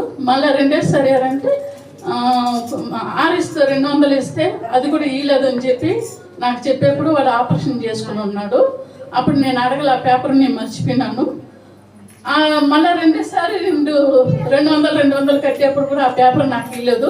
4 పేపర్లు వాడకాడే ఉందని దేవుడు నాకు జ్ఞాపకం చేస్తాడు. మీరు అందరూ కూడా ఏం చేస్తారంటే వాళ్ళకి జ్ఞానం ఇచ్చి నిజంగానే దేవుడు జ్ఞాపకం ఇచ్చి మంచి మనసుతో వాడు ఆ పేపర్ కానీ వాడు వద్దు నేను ఇవ్వలేను, నువ్వు కట్టలేదని చెప్తే నేను న్యాయంగానే నేను కట్టాను అనుకున్నాను. ఎందుకంటే వాడి డబ్బులు నాకు వద్దు, మనం దేవుడిని నమ్ముకున్నాం కాబట్టి ఏదన్నా కానీ వాడికే మోసం అవుతాయి, మనకి న్యాయంగా జరుగుతాయని చెప్పి నేను కూడా అనుకున్నాను. మీరు అందరూ ప్రార్థన చేయండి. వాడు ఒకవేళ ఈ సంతకం పెడితే నేను 75 దినాల్లో కట్టాలి ఎగస్ట్రా, లేదనుకుంటే ఈ డబ్బులు నాకు 50 దినాల్లో నేను సర్దుకుని వస్తానని నేను న్యాయంగా నేను తీర్మానం చేసుకున్నాను. మీరు అందరూ కూడా ప్రార్థన చేయండి, ప్రార్థన కోరుకుంటున్నాను. ఎందుకంటే నా పట్ల అనేక మేలు చేశాడు. అక్కమ్మ లేనప్పుడు కూడా నాకు పాస్పోర్ట్ లేనిది, నాకు మెడికల్ లేకుండానే నాకు దేవుడు 2 సంవత్సరాలు అక్కమ్మ కొట్టించినాడు.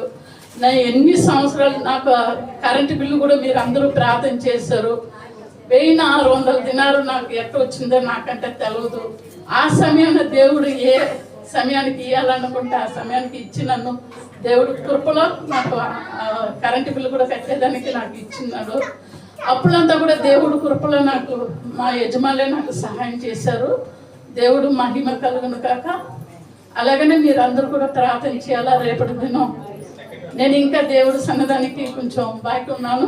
ఎందుకంటే క్యాలెండర్కి 12 దినాలు దేవుడిని అర్హత ప్రభా ఏదైనా 1 రూపాయి కూడా దేవుడి సన్నదాంట్లో నూతన సంవత్సరంలో అన్ని అప్పులు తీర్చిపోవాలి ప్రభా. నాకు ఎవరికి నేను అప్పు ఉండకూడదు, నీకు ఉండకూడదు, నీకు ఇంకా నేను ఏదైనా చేయాలా ప్రభా అన్నప్పుడు ఆ 12 దినాలు ఇవ్వాలని జ్ఞాపకం చేశాడు. మళ్ళీ 2 3 ఏందో క్యాలెండర్ తీసిచ్చాను, అది కూడా నాకు జ్ఞాపకం చేశాడు.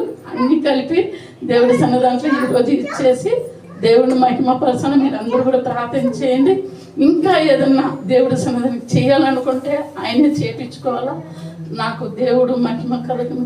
దేవుడు నిజంగా మీ ప్రార్థన ఈ సన్నిధానికి వచ్చిన తర్వాత నాకు ఎన్నో మేలు చేశాడు. నా బిడ్డ కూడా అక్రమ తగిలింది. ఎందుకంటే ఖాదింలో నేను తీసుకుని వచ్చినప్పుడు నా బిడ్డకు సూనాకమ తగిలింది. వాళ్ళే అకమ కొట్టించుకున్నారు. ఇప్పుడు ఆ కంపెనీలో పనిచేస్తుంది. దేవుడి కృపలో 130 నుంచి 270 దాకా చేస్తుంది దేవుడు కృప. అంత దేవుడు అంత మీ ప్రార్థన. దేవుడు నా బిడ్డ ఇక్కడ సన్నిధానికి రాబోతే కూడా మీరు అందరూ ప్రార్థన చేస్తారు. బిడ్డ పేరు జమున. ఎందుకంటే దేవుడిని నమ్మింది కాబట్టి మళ్ళీ పెళ్లి చేసుకున్న తర్వాత దేవునికి దూరం అయిపోయింది. అంత దేవుడు ఎప్పుడు నడిపించుకుంటాడో ఆ దేవుడు సన్నిధానంలో ఆయనకు తెలుసు. ప్రార్థన చేస్తున్నా. మీరందరూ కూడా నా గురించి కూడా రేపటి దినం మీరు ఖచ్చితంగా ప్రార్థన చేయండి. మీ ప్రార్థన నాకు అవసరం. దేవుడు కృప, దేవుడు సహాయం చేశాడు. ఈ చిన్న సాక్ష్యం దేవుడు ఆశీర్వదించాడు. అయ్యగారు మీరు అందరూ డబ్బులు వసూలు చేసుకోండి. అందరికీ మరణాత చెప్పబడిన సాక్ష్యం బట్టి దేవునికి మహిమ కలుగును గాక. అలాగే దేవుని ప్లాట్ విషయంలో దేవుడు గొప్ప కార్యము చేయలాగా మీరు ఏదైనా ప్రార్థన జ్ఞాపకం చేసుకురండి.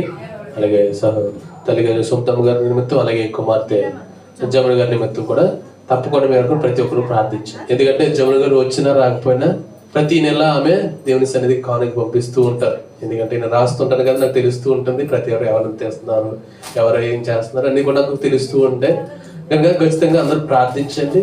ఒక విషయం చెప్పాలి, మన సంఘంలో ఉన్న లోటులు అనేక మంది గుర్తించిన వారు ఉంటారు.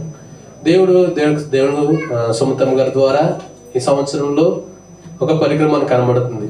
అలాగే ప్రతి ఒక్కరు కూడా కాన్లు వేస్తున్నారు. కవర్లు ఉన్నాయి. ఆ కవర్లో ఎవరు డబ్బులు ఇచ్చారు ఎవరికి తెలుసా? ఎవరో చిట్ట గారు కానీ, నేను కానీ, సత్యమయ్య గారు కానీ ఆమె ఏం చెప్పలేదు. అమ్మ మీరు స్పాన్సర్ అవ్వండి, లేకపోతే మీరు ముందుకు రండి అని ఏమి ఆమె చెప్పలేదు. ఆమె అంతటా ఆమె ప్రతిదీ కూడా దేవుడు ఆమె యొక్క జీవితంలో చేసిన ప్రతి కార్యాన్ని స్తుతిస్తూ, నేను చెప్పాను గతంలో చేసిన దేవుడి కార్యం బట్టి మనం కృతజ్ఞత స్తుతులు చెల్లిస్తూ మనం సమర్పణ జీవితం కలిగి ఉండాలి, తీర్మానం కలిగి ఉండాలి. ఇది కృతజ్ఞతలు అంటే ఈ విధంగా మనం చూపించాలి. ఎప్పుడైతే మనం అలా చూపిస్తామో ప్రతి ఒక్కరు కూడా వరకు మనం ప్రోత్సహించే విధానం ఉంటుంది. అంతేగాని ఒకరు ముందుగా అడిగేస్తారు అనుకోండి, వెనక నుంచి ఎవరు కూడా లాగకూడదు. మనుషులు లాగకుండా ఒకవేళ సాతానుండి మీరు శోధిస్తాడు. ఎందుకు నువ్వు ఎందుకు వేస్తున్నావు, మిగతా 100 మంది ఉన్నారు కదా, వాళ్ళు చేస్తారు కదా, నువ్వు ఆగు అని ఆపుతాడు. అటువంటి ఆలోచన ఇలా వస్తుంది. కానీ నువ్వు వచ్చినప్పుడు కూడా ఏది కూడా లెక్క చేయకుండా ప్రతి విషయంలో ఏదైతే ప్రేరణ నీకు వచ్చిందో ఆ ప్రేరణ బట్టి ఖచ్చితంగా నువ్వు వెళ్తావో ఖచ్చితంగా నీ జీవితంలో గొప్ప ఫలితాలను చూడగలుగుతావు. అలాగే మన చేతిలో ఉంచబడిన కానుకల కవర్ నిమిత్తము తల్లిగారి కంప్లీట్ గా ఆమె స్పాన్సర్ చేస్తారు. ఖచ్చితంగా మీ అందరూ ప్రార్థించండి. దేవుడు అనేక మందిని లేవనెత్తులాగా ఈ పరిసరాలు ఎటువంటి లోటు లేకుండా ప్రతిదీ కూడా సంపూర్తి ఉండేలాగా దేవుడిగా ప్రార్థన చేయండి. మీ అందరూ కూడా సహకరించవలసింది మీ అందరికీ తెలియజేస్తున్నాను. ఈ సమయంలో మరొక సాక్ష్యం విందాం. చెప్పండి. దేవుడి నామానికి మహిమ కలిగిన గాక.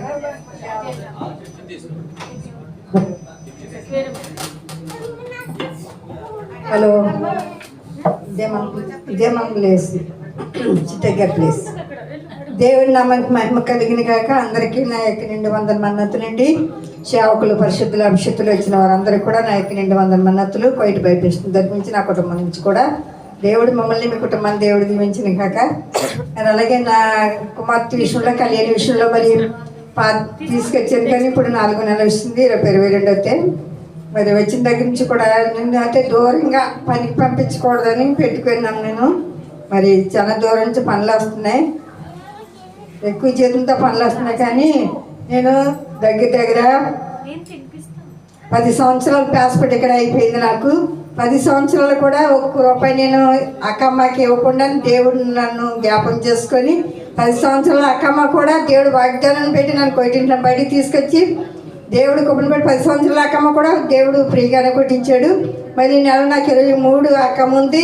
దేవుడు కొబ్బరి పెట్టి జడ్జి అదే కొత్త పాస్పోర్ట్ కూడా దేవుడు కొబ్బరి పెట్టి ఇచ్చాడు నాకు. మన బాబు వచ్చాడు ఇంటికి, నేను పిలిస్తే వచ్చి బాబు పాదం చేసి ఇచ్చాడు పాస్పోర్ట్. మరి అట్టుకెళ్ళి నేను పాస్పోర్ట్ వచ్చినా సరే 2 నెలలు నా దగ్గరే పెట్టుకొని నాకు ఎందుకో ఇంటికి వెళ్తున్నాను వస్తున్నాను కానీ ఇవ్వాలనిపించలేదు. ఆ రోజు బాబు వచ్చి పాదం చేయగానే అట్టుకెళ్ళి ఇచ్చాను. మేడం తీసుకుంది పాస్పోర్ట్లు 2 కూడా. మరి అలాగే మరి 23 నా అక్క ముందు పాదించండి. నా కుమార్తె విషయంలో ఒకటే పాదిన, ఉదయం సాయంత్రం నైట్ టైం కూడా నేను పాపకు చెప్తాం కూడా, కళ్యాణ్ నువ్వు దూరంగా వెళ్తే నాకు ఇష్టం లేదు, ఇక్కడ రప్పితే నాకు ఇష్టం లేదు, అసలు ఈ లోకంలో నువ్వు నా ఇంట్లో ఉంటూ నా కళ్ళ ముందు నువ్వు ఉండాలి. దేవుడు ఇస్తాడు, దేవుడు నిన్ను కనికరించి ఇస్తాడని చెప్పేసి నేను పట్టుదలతోని ఉదయం నైట్ ఎప్పుడు సమయం ఉంటే అప్పుడు దేవుడిని అడుగుతున్నాను. నా ఇంటి ముందు కానీ ఇంటి వెనకాల కానీ సలవాల లోకల్లోని నేను అడిగితే నాకు ఇచ్చిన దేవుడు నీకు ఇస్తాడు కానీ నేను విశ్వాసంతో నేను అడిగాను. మరి ఒక ఇంజనీర్ గారు మా ఇంటి వెనకే ఉంటారు, మరి ఫ్యామిలీ వాళ్ళు హైదరాబాద్ వాళ్ళు పిలిచి మరి పాపని పని ఇచ్చున్నారు. దేవుడు నమ్మకం కలిగిన కాక దేవుడు నేనైతే అరబీ కూడా మరి ఆ పిల్లకి సరిగ్గా వస్తలేదు. మరి అటువంటి నేను అరబీ వస్తలేదు, నేను దూరంగా పంపించిన నా భయం వేస్తుంది. దూరంగా పంపించినా ఆపరేషన్ తీసుకెళ్ళిపోతారు. చలికాలం ఒకటి 4 ఇందాల ఆలోచన అంట. దేవుడు అంతరంగాలను ఆలోచన జరిగిన దేవుడు. మరి తెలుగు వారు చాలా మంచివారు. మా ఇంటి పక్కనే ఇంటి అనకే మా ఇంట్లో 5 ఇల్లు 2 ఇల్లు కలిపి ఉంటాయి. దేవుని కొట్టి మరి దేవుడు మన ఇంట్లో కాబట్టి చేర్చున్నాడు. దేవుడు నమ్మకం మహిమ కలిగిన కాక మరి ఆసక్తి కలిగి మరి ఆ ఇంట్లో ఉన్నందుకు ఆ బిడ్డ విషయంలో కూడా మీకు మీ అందరి పద్ధతులు జ్ఞాపం చేసుకోమని నా కమిషన్ జ్ఞాపం చేసుకోండి. అలాగే విడిచిపెడితే తన భర్త తన బిడ్డలు ఇద్దరు, అలాగే నా కుటుంబం నా భర్త నా బిడ్డల గురించి కూడా మీ అందరి పద్ధతులు జ్ఞాపం చేసుకోమని కొద్ది సాక్షిని దేవుడు దీవించిన కాక ఆమె అందరికీ నిండి వందల మన్నతలు మరణత. చెప్పబడిన సాక్ష్యం బట్టి దేవునికి మహిమ కలుగును గాక. అలాగే తల్లిగారి శిరోమణి గారి నిమిత్తము, అలాగే సహోదరి కళ్యాణ నిమిత్తం తప్పకుండా మీ అందరూ ప్రార్థించండి. వారి జీవితంలో గొప్ప కార్యాలు చేయలాగిన ప్రతి విషయంలో దేవుని పరిచయంలో పాల్భాగస్తులు ఉండలాగిన మీ అందరూ ప్రార్థించవలసింది మీ అందరికీ తెలియజేస్తాను. ఇంకెవరైనా ఉన్నారండి సాక్ష్యం? ఎవరు లేనట్లయితే ప్రకటనల ముందుకు వెళ్దాం. అలాగే బయలుపక్షంగా జరుగుతున్న 4 సంఘముల ఆరాధన సమయాలు సామీయ సంఘము ప్రతి శుక్రవారము మధ్యాహ్నం 1 గంటల నుంచి, అలాగే ప్రతి ఆదివారము సాయంత్రం 7 గంటల నుంచి, అలాగే హవలిలో ప్రతి శుక్రవారం ఉదయం 8:30 గంటల నుంచి, అలాగే మంగాపులో ప్రతి శుక్రవారం ఉదయం 9 గంటల నుంచి, అలాగే పరవణియలో ప్రతి శనివారము సాయంత్రము 7 గంటల నుంచి సంఘారాధన జరుగుతున్నాయి కనుక పక్క పరిసర ప్రాంతాల్లో ఎవరైనా మీకు తెలిసిన వారు ఉన్నట్లయితే వారిని నడిపించి వారికి విశ్వాస జీవితంలో ముందుకు ఎదిలాగిన మీరు కూడా ప్రోత్సహించాలని ప్రతి ఒక్కరిని ముందుకు ప్రేరేపించబడి వారిని తీసుకురావాలని మీ అందరికీ తెలియజేస్తున్నాను. దయచేసి ప్రతి ఒక్కరు కూడా మీ యొక్క సహకారాన్ని సంఘానికి కూడా అందించవలసిందిగా మీ అందరికీ తెలియజేస్తున్నాను. మనం ముఖ్యంగా ఈ నెలలో బైబిల్ సాక్షంగా జరుగుతున్న మహోత్సవాలు ఎంతమంది గుర్తున్నాయండి? ఎవరు ముందుకు రావడం లేదు. కాన్క్లూషన్లో ఎవరు రావడం లేదు. ప్రార్థించండి, సహకరించండి. ఈ నెలలో 25, 26, 27 దేవుడు ఘనంగా జరిగించి గొప్ప కార్యము చేయలాగిన అనేక మంది, వేల మంది, కొన్ని లక్షల మంది ఆ ప్రాంతానికి వస్తుంటారు. ఎక్కడైతే